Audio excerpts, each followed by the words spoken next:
dowladda Puntland ahna kusimaha madaxweynaha mudanayaasha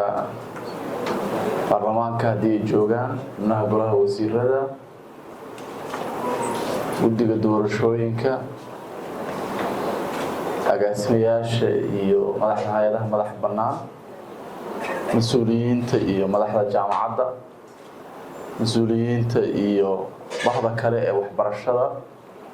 saxaafadda iyo inta ka soo qayb gashay madashan dhammaantiin waxaan idinku salaamayaa salaanta islaamka assalaamu calaykum waraxmatullaahi wabarakaatu. salaan ka bacdi waxaa sharaf noo ah inaan idinkala soo qayb gallo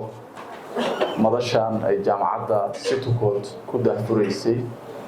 programka cusub ee masterka ama postgraduate-ka oo ay isla kaashanayaan jaamacadda Fordham International University. runtii waa idin hambalyeynaa waxaan idin rajaynaynaa programka cusub ee aad bilowdeen inuu noqdo mid guuleysta. runtiina waxaa ka muuqatay markay halka ku soo bandhigayeen inay ku jireen qaybo ku cusub dalka muhiimna u ah gaar ahaan dhinaca production sector-ka ama wax soo saarka oo runtii ah qayb aada u muhiim ah xilliyadan dambena aan xoogga la saarin dadkana aan ku boorinayo inay xoogga saaraan maadaama dalkeenu uu leeyahay wax soo saar fara badan oo ama beero ha ahaato ama xoolo ha ahaato ama kalluun ha ahaato ama waxyaabaha la midka ha ahaato waxa asalka ana waa waxaas waa wax soo saarka oo dal iyo dadku horumaraan ma aha program kale oo software oo ama maamul oo kooban. marka taasna si gaar ah ayaan ugu bogaadinayaa. runtii daafurka barnaamijkan wuxuu ka marakacayaa in Puntland marka la yiraahdo aan horay u soconno waxaa jirtay waqti dhow oo aan fogeyn in wadanka laba degree oo keliya mar laga dhiganayo oo BBA iyo shareeco haddaad rabto inaad jaamacad dhigato waqti dhow bay ahayd waqti saa u fog maahay mar aanay jirinba inaad jaamacad xaadirto xataa haddaa iskuul dhamayso aad ku khasban tahay inaad dalka ka baxdaana waa jirta. maanta inaynu halkaa marayno marka waxay tusinaysaa progresska la sameeyey iyo inaan horay u soconno. runtii aad iyo aad baan u bogaadinayaa bahda waxbarashada oo laga yaabo inay ku shaqeeyaan duunfo adag waxyaabo badan oo mararka qaarkood facility-gii iyo support-kii ay u baahnayeen aan helin laakiin haddana dadaal badan oo heerarka waxbarashada uu jiro dadkeenna inta waxbarashadu gaaraysa ay korayso. waxaan keliya oo rabaa inaan wasiirkuna waa sheegay wasiiru dowlaha waxbarashada inaan ku bogaadiyo kuna booriyo qolada waxbarashada qolada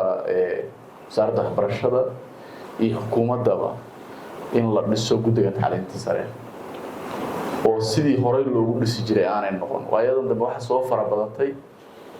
ama xirfadlayaasha caafimaadka ha ahaadeen ama tacliinta sare ha ahaadeen dadkii la rabay in la kor joogtay in guddi laga dhigo kadibna ay iskor joogteen waayaan ama shaqadii la rabay in la yiraahdo jaamacadaha loo qaybinayaa guddiga tacliinta sare isla iyagii baa noqonaya guddi tacliin sare hadhowna iyagii isu baasbaasaya. arrinta noocaas marka wax la samaynayo waa in laga digtoonaada oo la sameeyaa dad aanay waxaanu shaqo u ahayn laakiin muwaadiniina professionalisa ay ka go'an tahay in dalkan waxbarashadiisa iyo caafimaadkana in la dhiso way ku fiican tahay wax laga bedelo ilaalinta tayada caafimaadka dhakhaatiirta la laysan garaynayo kormeerka bahda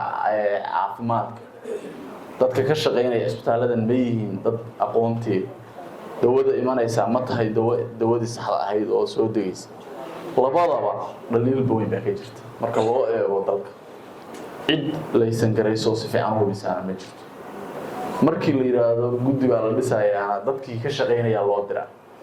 markaas ama iyagu isqabsadaan ama faraha laga qaado taasna xog kuma hagaagi karaan. waa in dad dalka ka naxaya professionalisa shaqooyin kale leh waxaan aanay shaqo u ahayn laga dhigaa dadka noqonaya kuwaasoo registration siiya ardada si loo dhowro tayada tusaalahaan hadda waxbarashada sare oo kale waxaa ku badan guurguurka qofka jaamacad heblaan ka bedeshay mid heblaan u bedeshay tan kalaan u bedeshay goor uu bilaabay iyo goor uu dhammeeyay waxa laga yaabaa inay aragta marka taasna kelmadaas guudna waa rabay inaan madasha uga faa'iideysto dhammaantiin bahda sidkood aad baan idinku hambalyeynaya horumar iyo guul baan idin rajaynayaa ardada iyo dadka waxbarashada sanadkan galayaan waxaan rajaynayaa inay ka faa'iideystaan cilmi baarista in xoogga la saaro baan soo jeedinayaa jaamacadaha inay iskaashadaan oo qolada kale waxay kaga duwan tahay la kaashado oo xogaha la wadaago oo aan la isu arkin cadow haddii jaamacad meel ka furan tahay jaamacadda kale cadow lama aha jaamacadu waa iskaashadaan maalin dhaweydna waxaan maranayaa dalad baa samaysteen waa bogaadinaynaa taasna in la iskaashado xogta la wadaago cilmi baarisaha la wadaago information sharingka la badiyo iyaduna horumarkay qayb ka noqonaysaa